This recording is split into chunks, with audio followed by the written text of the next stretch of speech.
welcome back to the Shock Absorber podcast, and it is, as usual, wonderful to have you along with us. I say that a lot, but it is wonderful to have people listening in, and it is wonderful to have two stunning co-hosts joining us today. who are ridiculously good looking. Yes, both wearing caps and glasses. Oh, yeah. I have shunned the cap because I got a haircut a couple of days ago. Look at you go. Yes, very Zoolander. What is it, Blue Steel? Yeah, Blue Steel. But doesn't Magnum. Blue Steel go one way and then he comes up with a new one at the end, and then it's like you just do it the other way? I think the Magnum? point is it's exactly the same. Yeah. Yeah, what's the one? What's Yeah, the one he he's calls working on? There's one he's working Yeah, Magnum. on. Magnum. Yeah. And But he it's does it at exactly the the end same when way. the guy throws the Yeah, knife or and whatever, it and stops. he goes, and then the knife stops in the midair and Yeah. falls to the ground. Stops him. Hope you saw President Zoolander. of everyone. Micronesia. Yeah, that's The Federated States of Micronesia. that's where the phrase "it's really difficult to be ridiculously good looking" comes from. Is it That's right. ridiculously good looking? I think that's what he says. Yeah, it is hard. It is hard, isn't it? Yeah. Is it? Someone's got to do it though. That's right. Yeah. This is the cross to bear. Welcome, Stu. I don't think we said that. Welcome. Welcome. Are you well? Yes, very well. Excellent. Thank you. And it's my pleasure to welcome Brayden back on the Thank podcast. You've been on a couple of times, but it's Yeah. been a long time between. I was going to say long time between drinks, but that's probably not appropriate. I to can't say that. remember the last time I was on. I was on with Zach on the Tame Impala episode. That was a while ago.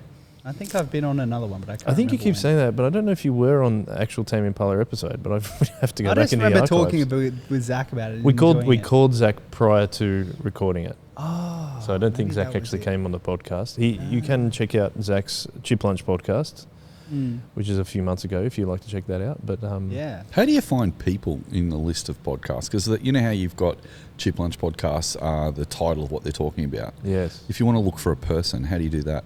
that's a great question. I do put it in the description, but yeah, I don't know if we're putting it in the title, and I Be don't honest. Yeah, I'll have a look. know. That would probably See Yeah, if not a he's- criticism, just wondered. no. That's see, a good yeah, idea. you could search your episode, Brayden, which was recently. Wow, yeah. I don't know. To be honest, I don't normally. I could give you the episode number if I had a look back in the archives and found out what episode Zach's was. I if think he was in the type 80s. Anyway. Yeah, it looks like only if you have the name in the title will it come up. Oh, Yeah, that's okay. something. We'll have to But a work lot on of that. them you have got names in, so it just depends, I guess. So if you haven't heard of the Chip Lunch podcast, it's one of our other podcasts. It's really good. Yeah. Yeah, where we interview people from Soul Revival Church about their journey as a Christian, from when they became Christians, how they became Christians, and then how God's worked in their life. Yeah. It's really fun. It is. I have a lot of. We recorded a great one this morning. It's really popular too. It has the downloads have almost doubled in the Wow. last 2 months, which There is you go. quite It's interesting. exciting. Thank you, everyone who's been listening or watching that one as well. And this is a great podcast too. And we're you. excited today, eh? Yeah, well, we don't want it to be a snooze fest, so we're going to talk about Oh, sleep. I like that. You got it in early. But we're going to talk about sleep, but and not sleepwalking through our ministry. Yeah. But you have a cultural artifact to begin with, though, which kind of involves sleep. Yes, and my apologies to our listeners because most of my interests in popular culture finished in 1999. Well, you did say everyone was talking about this and then said 1999. Was it 1999? No, 89, 1989. this one. I was like, yeah, cool. I'm sure they were. I was 3. Well, I'm sure at your kindergarten it was the talk of the town. But Kindergarten, dude. Yeah, Yeah, my you parents you work. weren't even alive, eh? Okay. You're just a twinkle in your father's eye. Yes. That is a great saying. I It like is, that isn't it? saying. A twinkle in your father's eye. What about your mother's eye, though? Why is it just the father's eye? I think it's I don't want to go there. I think Let's I was just going to move say, on. well, let's move on, I think. All right. So this cultural artifact happened in 24th of March 1989. It's called the ExxonValdez oil spill, and it was probably and still probably is one of the most major environmental disasters the world's ever seen, and it made huge headlines because what happened was an oil tanker called the ExxonValdez, which was at the time known as an oil super tanker, owned by the Exxon shipping company, was on its way from Alaska to Long Beach, California, when it hit the Prince William Sound Bligh Reef, which is 9.7 kilometres west of Tatiklik? Yeah, Tatiklik, Alaska, at 12:04 a.m. Everybody note that time. After midnight, just After midnight. Note that time. That's very important detail. 1204. Thank you. Okay. So the tanker spilled approximately 10.8 million US gallons of oil. It's terrible. That's 37,000 tons. 37,000 tons. So that's like 37,000 combi vans all spilled on a beach. Surely it weighs more than a ton. Isn't a combi about a ton? I reckon it's got to be more than that, hasn't You it? reckon? Oh, okay, mate, let's say half of that. I've just got this mental picture of all those combis. Anyway. Tell you what, that's an environmental disaster in itself. Would be. Bit easier to clean up because this was really bad. So, according to this article I'm reading, ExxonValdez spills is the second largest in US waters after the 2010 Deepwater Horizon oil spill. So we all know that one. That's the one in Gulf of Mexico. That was devastating. Yeah, that was also a massive mistake as well in terms of volume of oil. So up until 2010 it was the biggest. So Prince William Sound is in a remote and very pristine location. Well, it was pristine, accessible only by helicopter or plane or boat, and the government were really worried about how they're going to clean it up because the region is a habitat for salmon, sea otters, which are my favourite on this list, seals and seabirds. I love a sea otter. The oil extracted from where it came from the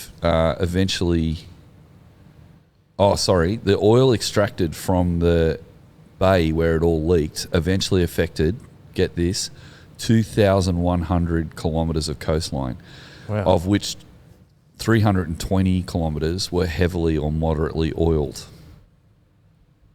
Combi weighs about 1.5 tons. 1.5 tons, so it's more than a ton. Yeah. Pretty wild. Okay, so the interesting thing about it was, of course, everyone's like, it was very sad. Like, there's all these photos of these poor otters and seabirds and covered in oil, and people trying to clean them, and got people with like these little squirter things trying to get the oil off the birds. It was devastating, and it was just like oil slick all over the place. It was terrible. Anyway, so the people who investigated it found multiple reasons contributing to the incident. Apparently, the Exxon shipping company failed to supervise the ship's captain and provide a rested and sufficient crew, which is where it's relevant for us today. So lack of sleep was a factor in the disaster. At the time, they made a massive point of this. Yeah, the captain was drinking, but he was sleeping off an alcohol-fueled binge or whatever when it happened. But the rest of the crew were also really tired and excessively overworked. So the third mate failed to properly remove the maneuver. So the captain's asleep, sleeping off drinking. The third mate didn't maneuver the vessel properly because he was tired. So because of lack of sleep, this ship runs aground. And there were other problems too, like they'd had the radar turned off because they hadn't fixed it and stuff. But basically they made the captain the scapegoat, but the actual issue was the guy who was piloting the ship was fully exhausted. So I thought that was an interesting way to start a pod today on lack of sleep in ministry, because we're all not steering around oil tankers, but what devastation could a pastor or a ministry leader cause if they're not sleeping properly? Possibly the church they may. Or their ministry run aground. It may. I don't know. It may. So that's what we're going to open up today. And we're really interested in our listeners and viewers letting us know if they get enough sleep, because we're going to try and talk about how hard it is to get good sleep in ministry today. And why would you say it is hard to get good sleep in ministry? Is it the requirements of the job in particular, or because of the constantly changing nature of it? I think there's lots of factors that affect it, and it could be good to hear what you guys think as well. But I think I might start answering that question by something I read on the Gospel Coalition website. This is a bit old now, it's from 2011, but they've quoted John Piper, who was at the time 49 years old, and he says this about sleep. He says, "I am emotionally less resilient when I lose sleep. There were early days when I would work without regard to sleep and feel energized and motivated. In the last 7 or 8 years, my threshold for despondency is much lower. I found that's quite honest of him. Yeah. For me, adequate sleep is not a matter of staying healthy, it's a matter of staying in the ministry.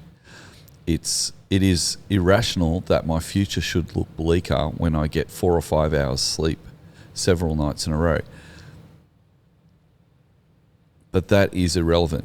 Those are the facts, and I must live within the limits of facts. I commend sufficient sleep to you for proper sake of your proper assessment of God's and His promises, which is quite a big call. So sleep is a really big thing. Why don't we sleep and get a lot of sleep? Well, I think he kind of answers that question in that little quote. I think he's really energized about ministry. He's really motivated. He's like, I'm going to work hard, I'm going to stay up late, I'm going to get up early.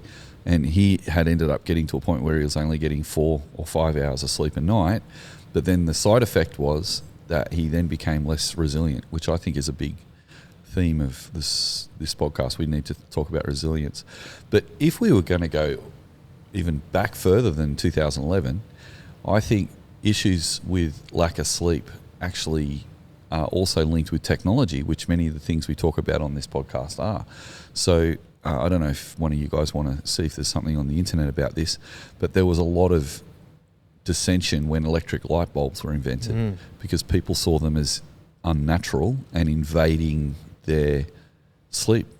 Because if you think about it, if you lived in a place where maybe a candle was what the only light you had, you couldn't really do much work with a candle. I think there's stories of people losing their eyesight because they used to write late into the night with their quills, I suppose, and ink to candlelight. Yeah, but that's just a distant memory in my brain from somewhere. But I think in general, most people would go, okay, get up when the sun comes up, and they go to bed when the sun goes down. When you think about it, that's a pretty good rhythm, because even today with our modern science, we know that you need like eight or so hours sleep. And it just so happens there's kind of 8 hours in between sun going down and sun coming up. So God designed that pretty well. But then we created the light bulb. As soon as you create the light bulb, you can have day or night. So then it disrupts your rhythms. So I think disrupting our normal, what do they call them, circadian rhythms? Circadian, Is that what they call them? So disrupting those rhythms with electricity is probably the major reason why we don't sleep. I mean, even we talk about the Industrial Revolution, there's a similar thing. They would have... People who were farming, for example, would have got up at the crack of dawn because that's when they had the most amount of light, and then starts getting dark, and it's like it's time to go inside. And interestingly, I mean, there's lots of studies, for example, in Finland, which has not as much daylight during winter months. Oh, yeah, that's interesting. But because they're so far north, but then they have obviously a huge amount of daylight hours during the summertime. But a lot of people in Finland has a high suicide rate, quite a high suicide rate, but also because they spend so much time in darkness. But also a lot of them have seasonal affective disorder, which means they struggle with, their bodies struggle with understanding, like, how do I cope with the light? And some people even have lights on their bedstand to help them with this thing called seasonal affective disorder, which disrupts their sleep and things like that. So I find it interesting because I, for example, wake up when enough light comes in my room. Yeah. But my wife, for example, is not like that. Okay. No. There's a different... And you just shook your head, Brayden. You said, you're not like that either. No, I can't... Yeah. Something I struggle with is when I am away or stuff and I have rubbish blinds. It means the minute the sun comes up, I'll wake up and that just destroys me. Right. I've found like the last couple of times, it's just a side tangent, that we've gone on schoolies. And I've been like staying up till all hours of the night because you're hanging out with teenagers and having fun. Yep. But then when I wake up at 5 a.m. and the sun's up, it's just, and I just can't get back to sleep at that point. And so that often will lead to me being quite destroyed by the end of the week. And I'm not a sleep expert, but it's interesting that your body wakes up to that, but you don't feel great waking up to that for no, because I'm going to bed at like 2 a.m. Yeah. And then I'm waking up at 5. Yeah, exactly. But it's interesting. We often maybe kind of get tricked into it. If I go to bed late, I'll just sleep in. Like I'll still get the same amount of sleep. But then we're talking about those circadian rhythms linked to light and what do we call it? The sun cycle. What do you call it? That the sun and the moon cycle and those things. Like it's kind of linked to how our bodies are linked to to kind of work with that. Yeah. I think that's interesting. You want to say something, Stu? No. So there's this thing I also found is called sleep chronotypes. So different people are kind of different in certain ways. So there's the bear, the wolf, the lion, and the dolphin. They're the four main ones. So the bear, I think I am a bear, by the way. Wake. Cool. Yep. Wake near sunrise. Yep. Afternoon energy dip, which I do have, like kind of like 2-3 o'clock in the afternoon. I'll have an energy dip at some point.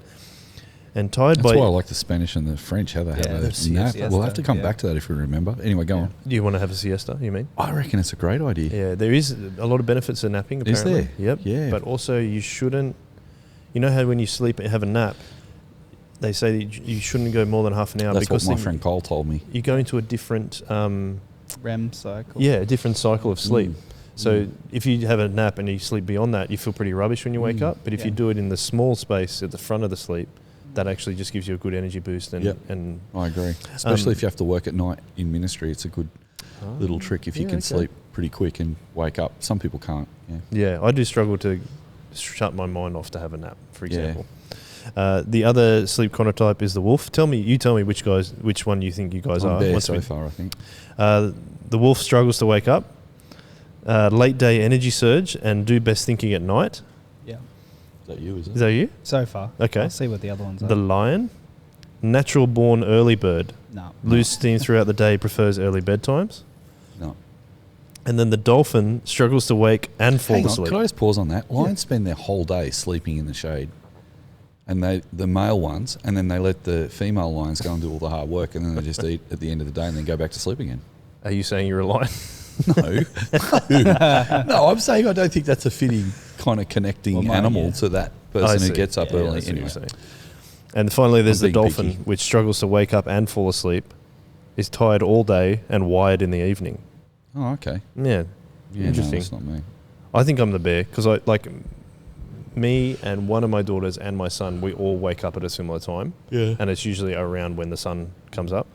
But my wife and middle daughter, they sleep later, for example. So I'm just saying that there's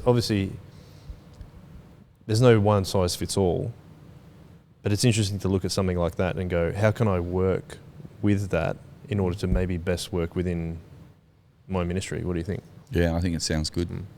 For me, I live on the bush. Well, I live in the bush, actually. So for those outside of Australia, that's the forest. I live in a forest with a road, and there's not many houses around us, and there's lots of wildlife. And so I like to, as many days as possible, to open my window, and I go to sleep to the noises of the animals at night. And then I wake up with the animals in the morning. And even though they get up a bit earlier than me, it's sort of like this kind of comforting thing that I know where I am. I know that's a weird thing to say, but I know I'm at night because I can hear all the frogs and the crickets and the occasional possum being killed by an owl sort of shrieks out every now and again. So, someone just copped it. But it's interesting, sort of like you hear animals moving around, wallabies and things like that. And in the night, and deer, we get fallow deer coming into our property as well. And I just listen to that, and it's just in the back of my head going, it's night time, relax, fall asleep. And then in the morning, the kookaburras wake me up, and the light does come in. But I usually get up about 2 hours after sunrise, about 7:30. So I go to bed at about 10:30, get up at 7:30, something like that.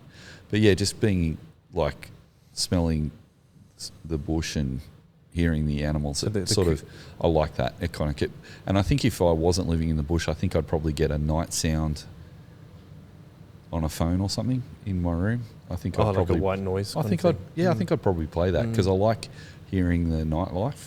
Yeah, I like falling asleep to like waves when you're away on holiday, for example. Similar thing. That's a similar thing, isn't it? Yeah. Do you think it's being close to creation? That's a good point. It's like natural, isn't it? Yeah. It's like in a human-made environment, there's still natural noises. Yeah, I think it is. Yeah, be close to creation. I think it's cool. That's a cool point. Brayden, you've lived in, just recently you moved out of an apartment, but you've lived in an apartment for a while. Do you reckon that affects how you sleep?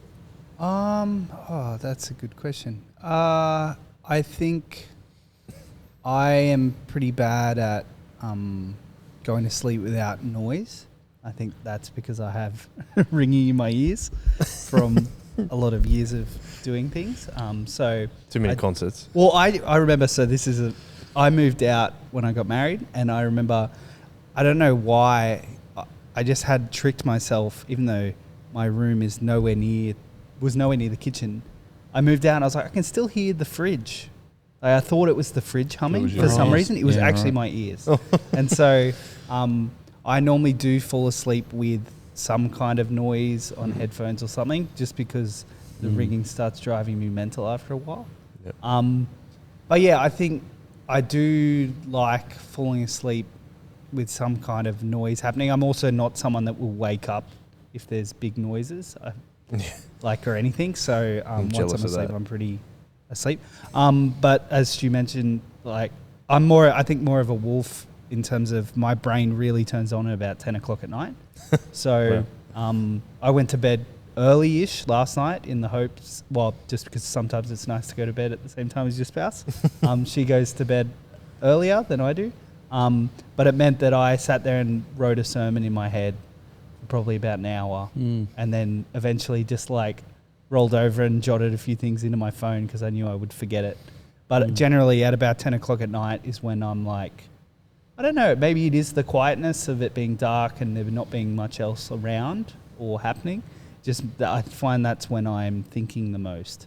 So, and I think that's strengths, weaknesses, like, it's up to you or me. But yeah, I think ultimately I from about 10 o'clock to about midnight is when my brain, I think, is in its happiest to really think about things and pull things apart and do that kind of thing. If I'm really tired, I'll go to bed early. If I'm not, I'll stay up later. But yeah, I think that's generally my like get stuff done period. And I'm not sure if that's because that's when everything's quiet, people are in bed, there's not much movement or distractions happening. But yeah, I think I've always just been wired that way. That's when my brain kind of really lights up. But yeah, I'll fall asleep. If it takes me longer than 5 minutes to fall asleep, I'll put a podcast on or put some music on, just at a really low volume. I spent a lot of my childhood falling asleep to audiobooks, like from a very young age. Yeah. And that's, since being married, don't really do that as much anymore, but I've started doing it a bit more because my wife will just get into bed and sleep like that. And I'm like, I can't. That's what I do. I cannot do that. I'm really jealous of people that It's can the crickets and the frogs, man. Yeah, okay. But now I put audiobook on and you can put a timer on to switch off after 15 minutes. Yeah. I've done the wake up and all of a sudden some podcast you weren't even listening to is playing. They're talking about like some like murder mystery or something. You're like, what the heck? True crime? Like, I don't listen to this rubbish, but all of a sudden she reached over to her husband and smothered him with a pillow. It's like, what? Or I had a very funny experience of falling asleep to chip lunch. Listen to someone's chip lunch, and I woke up during someone else's chip lunch, and I just had, I'll name, but I had Ben Ford just talking. I was like, what? Awesome. What's You could Ben do worse. doing? You could do worse. It was very funny. So yeah, that's me. And I think it speaks to something that you guys are talking about. It speaks to something about, you hear about people have morning routines. Yeah. But I've also read that it's good to have a bedtime routine. So it signals to your body, it's like it's time to shut down, time to go to sleep. So like the animals in the bush, for example. Yeah. I think that comes back. So Thomas Edison invents the light bulb, and then that changes the way people think about their day.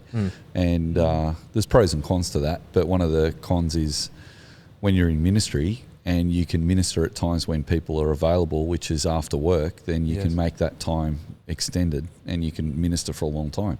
So I think sometimes ministry actually is really hard when some people in ministry are out multiple times a week and they're not sleeping very well because they can be going from one really heavy conversation to another or just even eating late. Like even eating late stops you sleeping. So if you have food past 6:30, then it's harder to get to sleep, and because your body's saying, no, I don't think you're supposed to be putting energy into me now. I've got all this energy. What am I going to do with it? So this whole snacking culture we have in our culture, which I'm a massive victim of, is, like, how good is it to watch a movie with a packet of chips or a bar of chocolate? But then you've got all that sugar and all that carbs in you and you're ready to run a marathon. And then you try and go to sleep and your brain's going nuts. But I think what ministry does is we've got a lot of things on our mind. You can't really put them aside very easily because you don't clock on at 9 and clock off at 5 o'clock and then go, okay, I'll write a to-do list as the last thing I do and then go to bed. So there's some strategies maybe if we can have time to come back to on what we can do to help overcome it. But the first thing I'd say is I think one of the problems for people in ministry, not just full-time or part-time paid people in ministry, but also everybody, is that sometimes Christians can spiritualize not sleeping and say, oh, this is such, I'm working so hard for the kingdom. The gospel, yeah. The gospel. And look, the Bible doesn't say anything against working hard for the kingdom. However, the Bible does have a bit to say about sleeping enough, which is quite interesting. So have I got a moment to share some verses? Please do. So Psalm 127 verse 2, it is in vain that you rise up early and go late to rest, eating the bread of anxious toil, for he gives to his beloved sleep. Wow. So sleep is a gift from God. So when you think of it that way, you don't actually have to think 24 hours a day. You don't actually have to be burdened by your problems 24 hours a day. And I really became aware of this when Lou's father passed away, because the amount of grief I had from that was so intense the first few days and weeks after his passing that I just couldn't I was just stuck, and I was like, this is terrible. But I came to realise, I'm about to go to sleep. Oh, that's so good, I need to sleep so I don't have to think about it. And then I'd wake up and okay, I'm sad again. And it went away over time. But sleep was actually part of what God had designed for me, to not have to put up with that burden 24 hours. So why are we eating into it? And we talk about people like Winston Churchill, who only had 2 hours sleep a night. And, he won World War II, and we make them into these, great examples of people who have achieved heaps in life.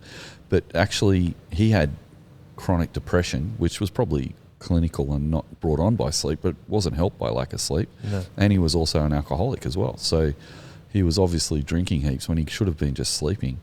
So God gives us sleep. Also, Psalm 127 verse 1 says, it is the Lord who builds the house and watches over the city.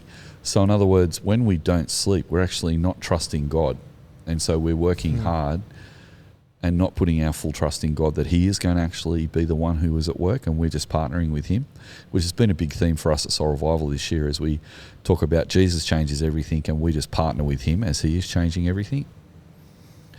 And it's in this context that you can kind of think about almost sleeplessness comes out of anxious toil as well. Now, I'm not negating that some people can't sleep because of clinical reasons, and that's really difficult. You need to see a doctor if that's the case. Or that I'm also not negating that at certain times in our life we may find sleep harder than others. But let's not spiritualize it as we're being very godly by not sleeping, because the Bible does actually have stuff to say about getting some sleep. I think it's quite interesting if we go around that God has designed us to rest and to be able to sleep. And you see the things about athletes, top athletes who prioritise their sleep a lot for a very good reason, which is basically the recovery is far better, and it's much better for their athletic performance. I think I've seen, I think it was Roger Federer is like 10 or 11 hours he sleeps every day. Apparently LeBron James is up there as well. Right. And I remember reading somewhere else that like if sleep was a performance-enhancing drug, it would be the most likely to get banned. That's how powerful it is in terms of like repairing your body and recovering. Because I know that even if I don't have a good amount of sleep for a couple of nights, I get a really bad headache on the left side of my head, for example. Okay. And I think that's because my body perhaps isn't clearing the waste products that it's doing. Maybe. That's just, I'm not an expert, but that's what I feel like I've come to. But they say lack of sleep affects your driving as much as alcohol. So if you're over the limit, we say don't drive over the limit, but we'll drive when we haven't had enough sleep. And that's just as dangerous, apparently. So in ministry, you think one of the main reasons that some people aren't sleeping is because they are not allowing God to be, knowing that God is in control and understanding that he's in control of what's going on, and that we're, like speaking of that verse from Psalms, is that we're pursuing something that actually it's God's, and we should allow him to do it. Work hard, but it's not relying on you, it's relying on God. Yeah. Yeah, I think we're in danger of doing that sometimes. Mm-hmm. Like I think in modern ministry sometimes saying, "Oh, I'm so busy at the moment," it's a way of saying I'm really important. I have so many important things to do. So I think people outside of ministry do it as well as people inside of ministry. But I'm not negating the fact that sometimes we're going to get sleeplessness. Like that's mentioned in the Bible too. Like in 2 Corinthians 6:5, Paul suffered sleeplessness because of his mission. So chapter 6 verse 5, Paul experienced beatings, imprisonments, riots, labours, sleepless nights, hunger, in toil and hardship through many a sleepless night in hunger and thirst. So sleepless night is collected there with hunger and thirst and riots and labours and imprisonments and beatings. So it's like, wow, okay, we might think sleepless nights are, I don't know, Difficult. a hindrance. Yeah. But maybe they're more important. Like, maybe we need to try and see if we can't sleep, go see a doctor if we need to as well, but also what's going on in our life that we might be able to have lifestyle changes that might affect that better and help us to sleep. Also in 2 Corinthians 11:27, there's another list which is also mentions sleeplessness too, if people want to look that up. But again, yeah, just what am I thinking? So, you might be really concerned about someone at church who is in the process of dying. It's going to be hard to sleep. You might be really worried about a pastoral issue, or you might be really concerned about the future of the church, or there's always things that stop us sleeping. But I think if we have a regular rhythm to our life, there'll be times we don't sleep. But if we can try as hard as we can to get as much sleep as we can. So even if you have a clinical issue sleeping, get as much sleep within that clinical issue as you can. I think that's the story for me, I think. Yeah, I think you're really hitting the nail on the head there, Stu, where it's like there will be seasonal times where sleep is something that is not going to happen as regularly. When your family's got a young baby, when it's week away and you all want to kick on or whatever. Like there's going to be times, 100%. but then what you're talking about here is or it's World Cup and you're watching football. Yeah, exactly. That's part of living life. But also, like what you're talking about is like Tour de France. having like how to. Well, that's less relevant. Sorry, I'm interrupting. But you. like Go. having, what does a lifetime in ministry look like, and how is that sustainable? Yeah. And like sleep is going to be a big and part what of rhythms can you put in place because of that too? that.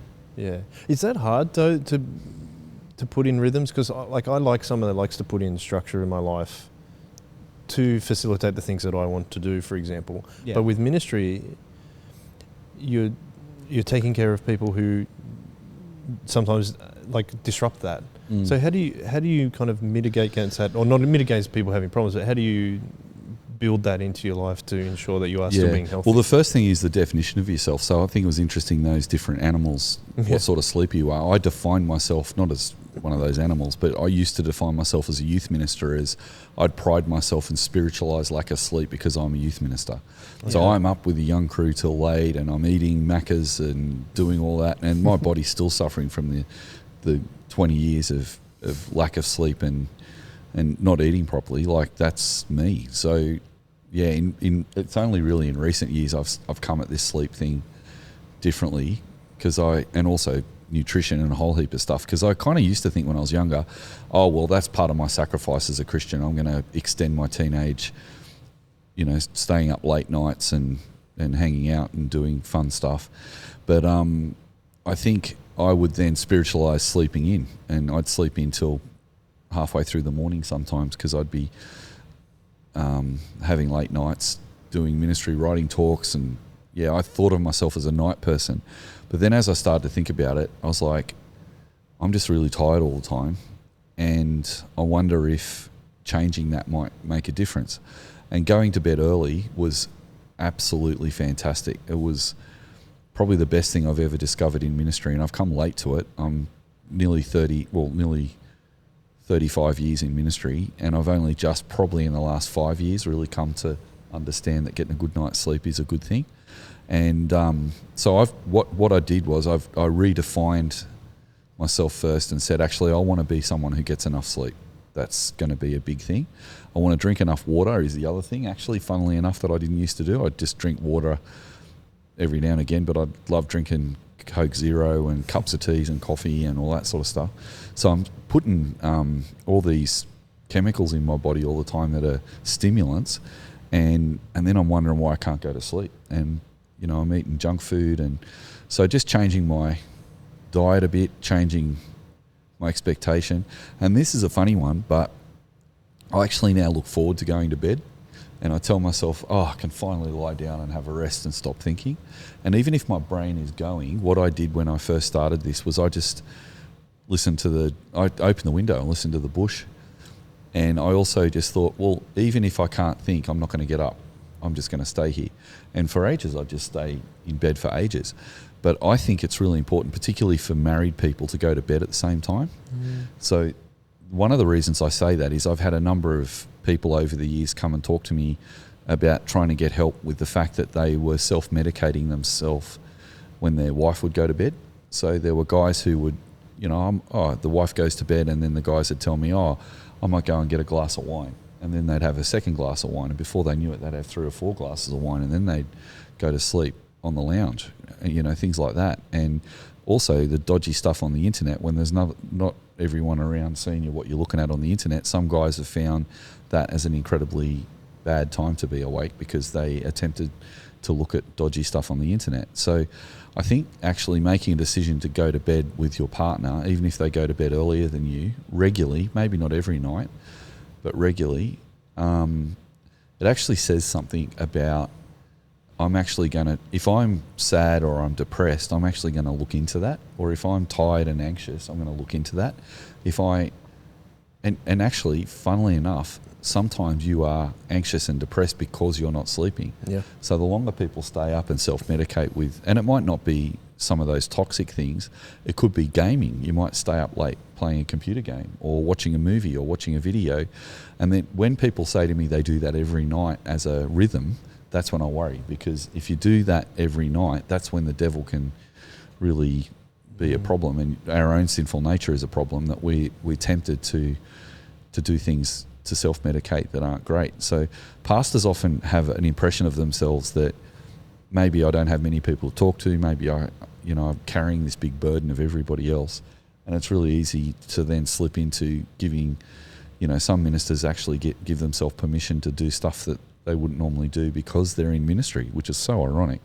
So I think it's about finding something that works for you, but seeing your bed and your pillow as a really cool place and going, that's cool. I actually really like going to bed. This is unreal. I'm going to go, like, maybe if your pillow's uncomfortable, go buy one. Like, they're only $20-$30. Like, if you've got an old pillow that, that's all lumpy and stuff, go get yourself a nice pillow. Maybe do, instead of buying coffee for a week, don't buy coffees, go and buy a pillow. And then start thinking, maybe I could try some of the things like the ocean or the crickets in the thing and just see what happens.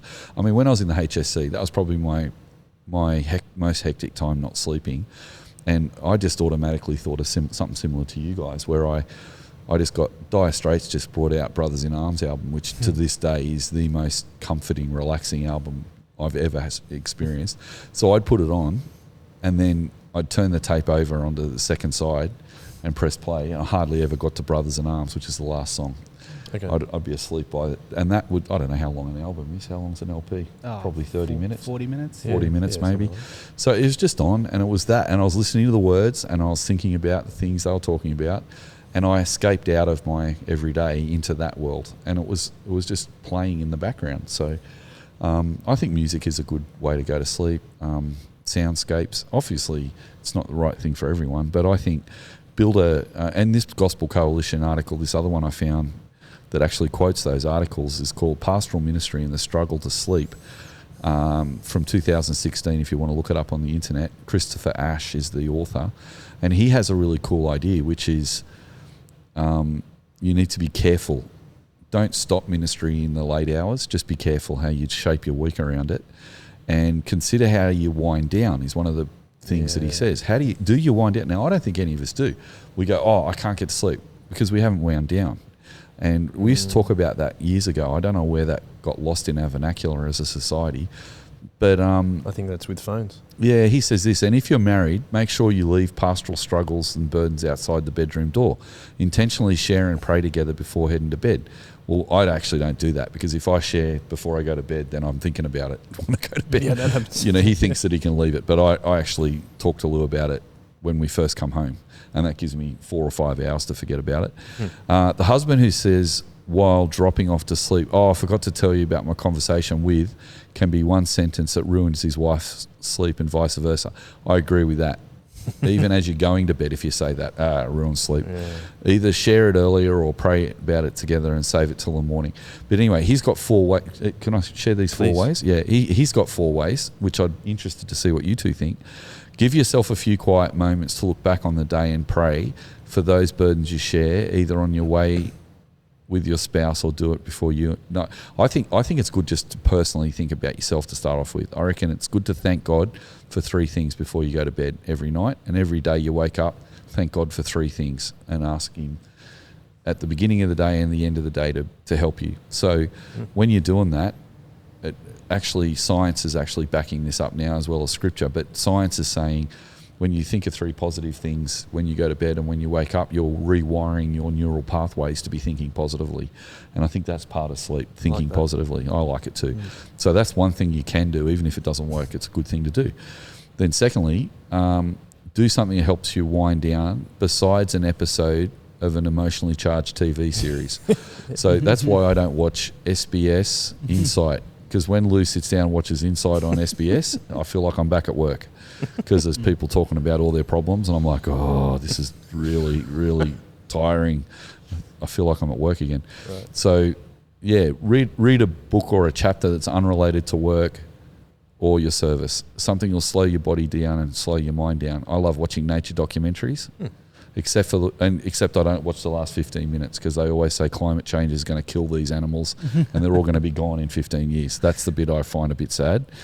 But maybe I should be more aware of it, but I am aware of it. But I'll watch something about the platypus down in Tasmania and mate, I want to go to bed. I'm ready to go to bed. Try that. It's really good. Keep a pad of paper beside your bed. No, I've never done that one, but some people find it good. If there's an urgent thing that pops into your head, write it down. I think I need to do that for when I wake up in the night. Yes, that's what that's for. If you wake up in the night, just write it down. End the day by looking back at the Bible verse that you began the day with. That's a cool one. That's cool. I like that as a reminder of God's truth. But one thing to remember is while you sleep, God doesn't. So the big point he makes is, again, from Psalm 121, verse 3 to 4, he's ever watchful, ever wakeful. He never needs to doze off and never loses his watchfulness for a second. So it's partly trust to go to sleep. So when your body's like, oh, I've got this problem, I've got that problem, just go, well, just leave it to God.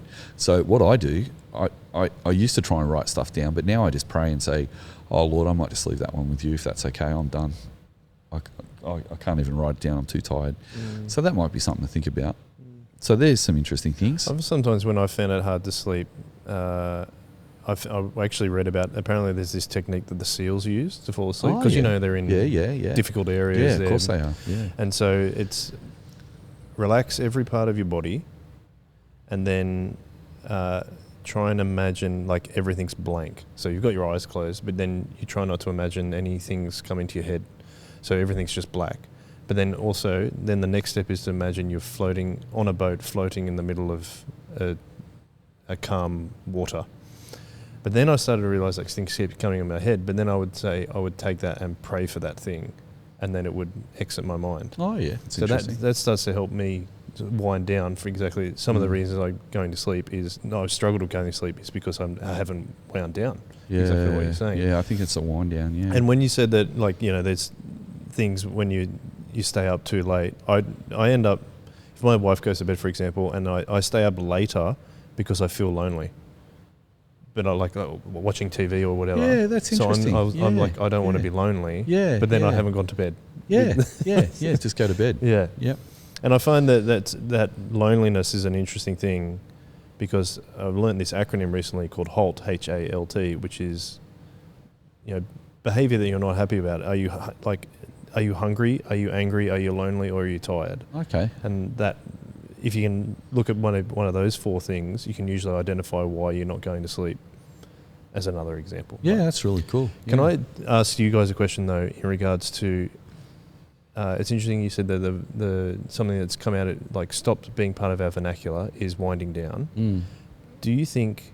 Let's go Brayden first. Do you think that's because of the high level of use of mobile phones? Yeah, I reckon.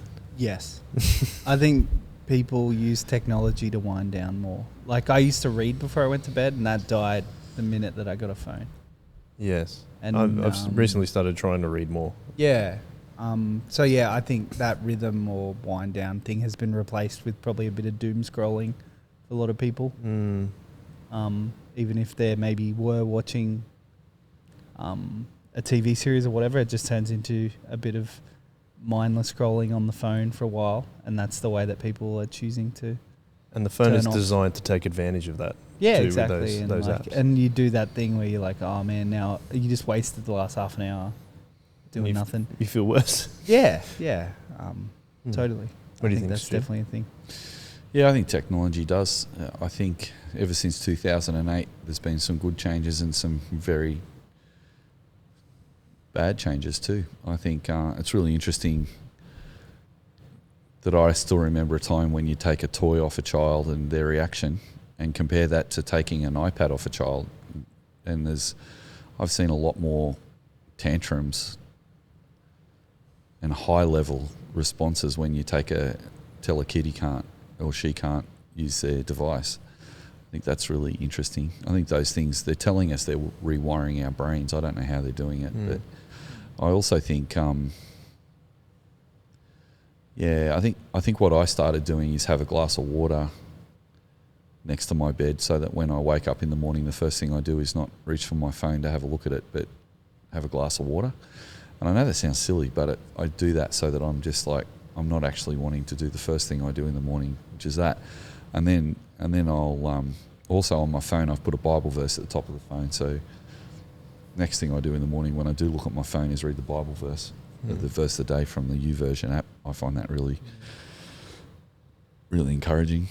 So I think you need stuff like that. Yeah. So because the prevalence of technology in our lives, it's ever growing, isn't it? So I think it's probably important to pray and to understand, like I was saying, like what rhythms and patterns can you put in your life.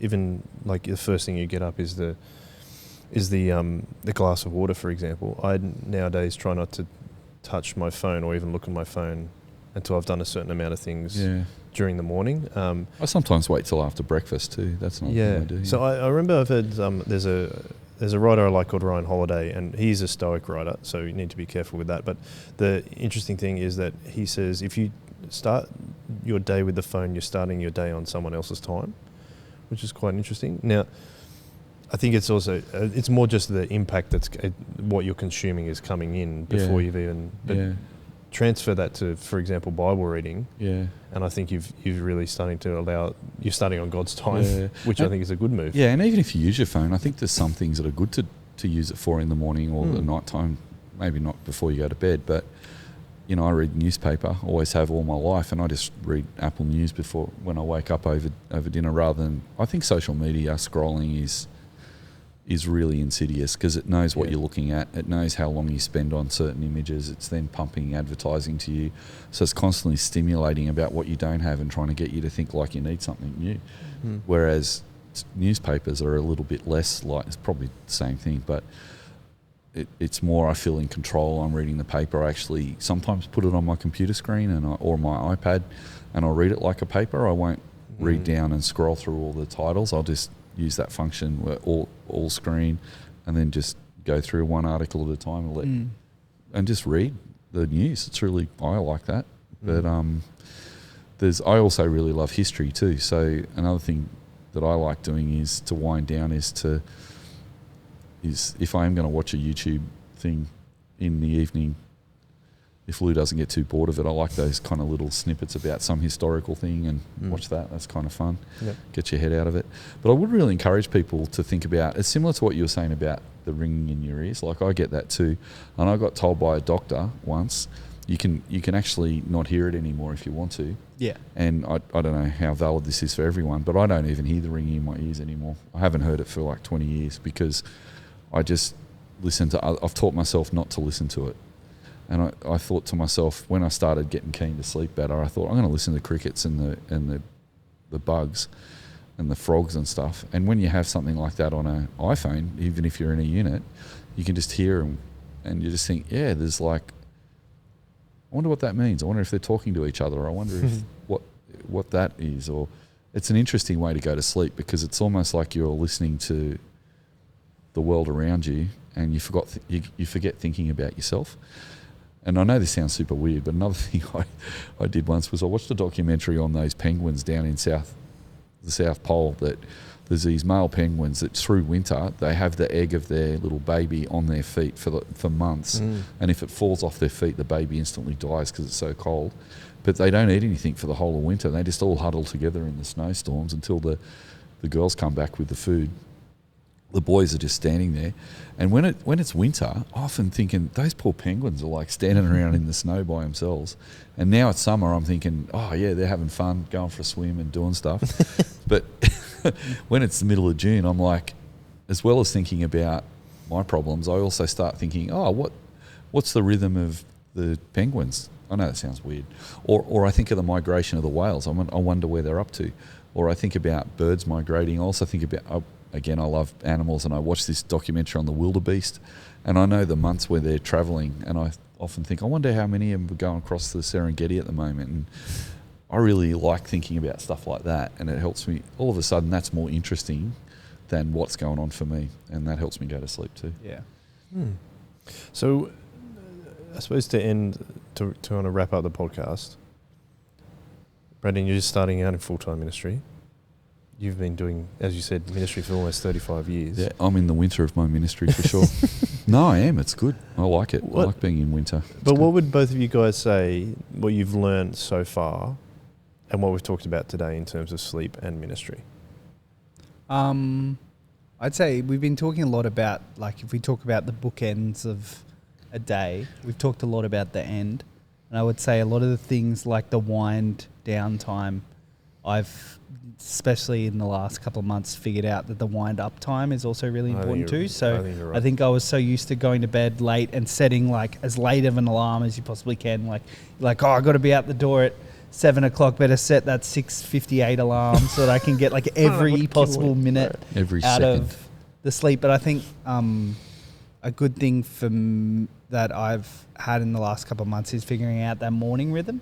So even if you are setting the alarm a little bit earlier than you need to, at least gives you that chance to get up out of bed. For me, it's get the dog up, take her out to go to the bathroom, look at the sun for a little bit, come inside, maybe have some water like Stu spoke about, and then maybe have a shower and but you're not just like racing out the door and then you're tackling the day a bit frantic and stuff. So I'd say a lot of the things that Stu and you have mentioned today that are really helpful apply as much in the morning and getting started in the morning as they do at night.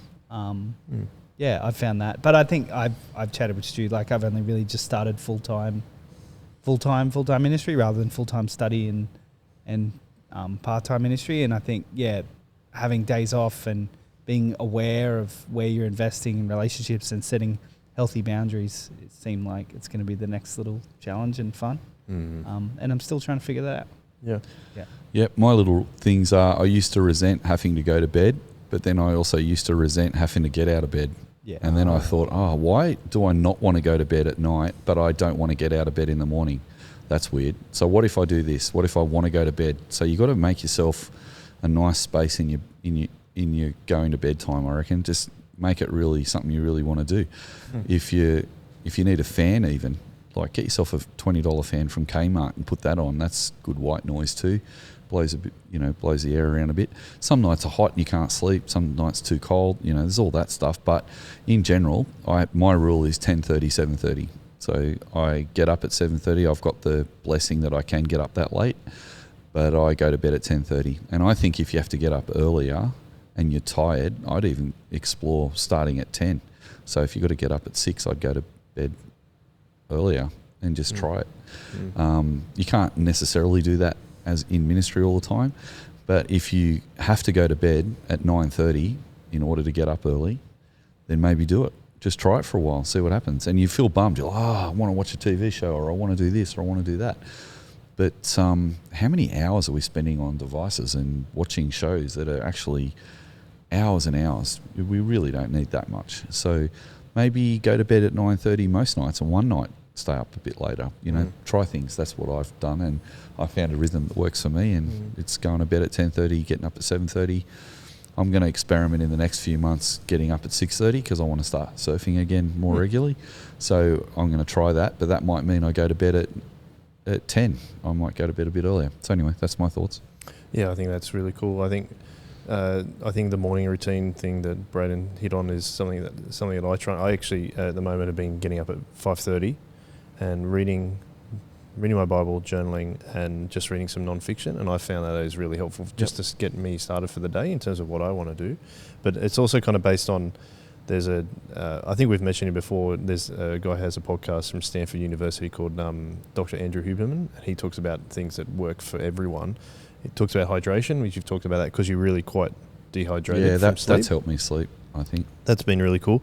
Get sunlight within 1 hour of waking up. Yep, because that's apparently good. Sunlight in your eyes is really helpful for the rest of the day. Yeah, walk outside and let the sun come down on you. Yeah. And apparently fine-tunes your cortisol as well. Does it? So in response to that, though, he also says delay your coffee or caffeine intake. So I don't drink coffee, but my wife recently has started waiting until about 90 minutes from waking to have her coffee, and she's noticed a real difference because when you wake up, your cortisol levels are already high. So when you drink a coffee, it peaks your cortisol levels even higher, so you're actually more stressed. So he says to do something like that. So these are just things to think about.